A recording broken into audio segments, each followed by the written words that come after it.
सालों से किसान अपने जमीन के एवज में उचित मुआवजे और बच्चों की नौकरी के लिए लड़ रहे हैं। भू विस्थापितों के लगातार आक्रामक विरोध के कारण भागलपुर कहलगांव में उद्योग लगाने की राह आसान नहीं रह गई है। बियाड़ा के कहलगांव स्थित 1020 एकड़ जमीन का अधिग्रहण किया है, लेकिन जमीन मालिकों का कहना है कि सरकार के द्वारा उन्हें उचित मुआवजा नहीं दिया गया है, जिसके कारण वे जमीन पर अपना कब्जा जमाए हुए हैं और उद्योग लगाने आए अधिकारियों को लगातार खदेड़ रहे हैं। दरअसल भागलपुर कहलगांव में सरकार के द्वारा 1020 एकड़ जमीन अधिग्रहण की गई है, लेकिन भू विस्थापितों का कहना है कि साल 1992 में तय रेट से जमीन का कीमत मिल रहा है, जो कि जमीन अधिग्रहण समय का है, लेकिन जमीन की कीमत मौजूदा समय में कुछ और ही है जो उन्हें नहीं मिल रहा है, जिसके कारण जमीन मालिकों ने जमीन पर अपना कब्जा जमाए हुए हैं। यहाँ उद्योग लगाने के लिए कई कंपनियां आई, पर उन्हें यहाँ के लोगों का विरोध का सामना करना पड़ रहा है। जमीन मालिकों ने साफ कह दिया है कि उचित मुआवजा अगर नहीं मिला तो मर जाएंगे, पर जमीन नहीं छोड़ेंगे। आइए सुनते हैं वहाँ के स्थानीय निवासी क्या बताते हैं। यही बात है कि हम लोग को मुआवजा चाहिए और बाल बच्चा का नौकरी चाहिए। कहाँ जाएंगे हम लोग? जमीन चल जाएगा तो क्या खाएंगे? मतलब यही बात है। जमीन सरकार ले लिया, मुआवजा अभी तक नहीं दिया है।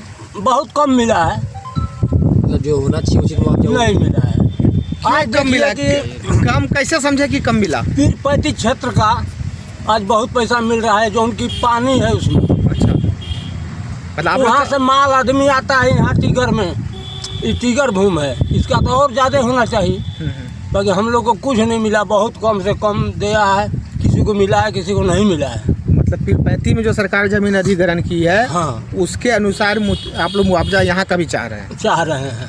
सरकार नहीं दे रही है? नहीं दे रही है। तो क्या कर रहे हैं आप लोग यहाँ? अभी खेती कर रहे हैं, माल जाल 2-4 को पोसे हैं, जीवन को बिता रहे हैं, और क्या करेंगे। अच्छा, ऐसे कितने लोग हैं जमीन अधिग्रहण किया गया? बहुत आदमी है, कम से कम हम लोग यहाँ 1200 घर तो आज बहुत पहले थे, अभी कैसे हो तो हम जानते हैं दोबारा हो गया है। कितना जमीन है? हमारे लोग को जमीन बहुत कम है, 2 बीघा 4 बीघा है। 4 बीघा यहीं पे है? नहीं, हट के भी है, 2-4 प्लाट से आगे है।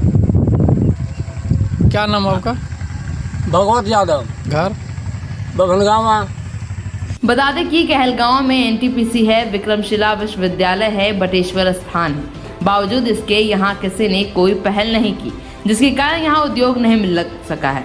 अधिग्रहण जमीन की 4 दीवारी भी अब खंडहर में तब्दील होता जा रहा है। 4 दीवारी में लगे लाखों रुपए का ईंट की चोरों के द्वारा चोरी कर ली गई है।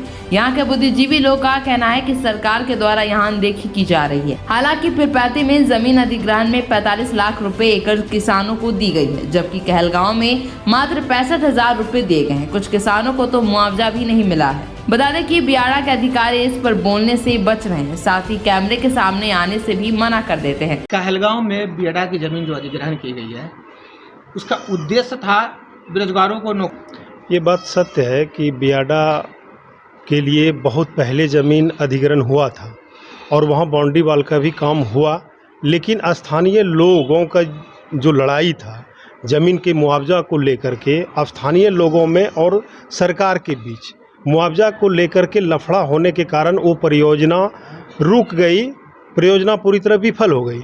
लेकिन हम ये चाहेंगे कि वो योजना फिर से चालू हो और हमारे कहलगांव को उससे रोजगार मिले, और हम सरकार से अपने माननीय उप मुख्यमंत्री और मुख्यमंत्री श्री तेजस्वी यादव जी और नीतीश कुमार जी से आग्रह करना चाहूँगा कि बियाड़ा का फिर से मतलब उद्योग को लगा करके और क्षेत्र का विकास हो, लोगों को रोजगार मिले।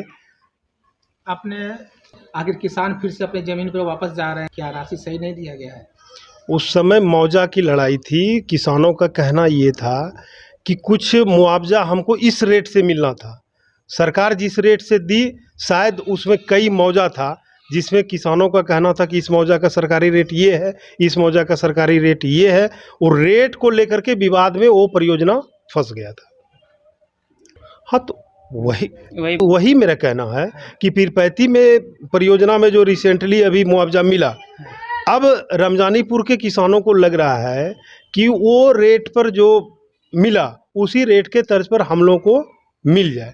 चूँकि बियाड़ा में बहुत पहले अधिग्रहण हुआ, उस समय सरकार का रेट कुछ और था, और किसानों का शायद ये भी कहना था कि एक लंबी अवधि के बाद अगर सरकार ज़मीन को अधिग्रहण नहीं करती है तो एक लंबी अवधि के बाद स्वतः वो कैंसिल समझा जाता है।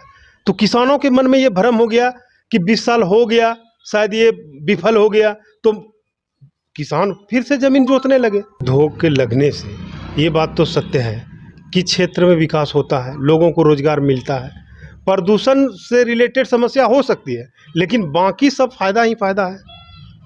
नुकसान एक सिर्फ प्रदूषण का है, लेकिन अगर प्रदूषण को आप थोड़ी देर के लिए भूल जाएं तो बाकी तो सारे फायदे ही फायदे हैं। मैं बासुकीनाथ यादव, राष्ट्रीय परिषद सदस्य, राष्ट्रीय जनता दल। सरकार से काफ़ी उम्मीदें हैं। ब्यूरो रिपोर्ट, मघी आवाज।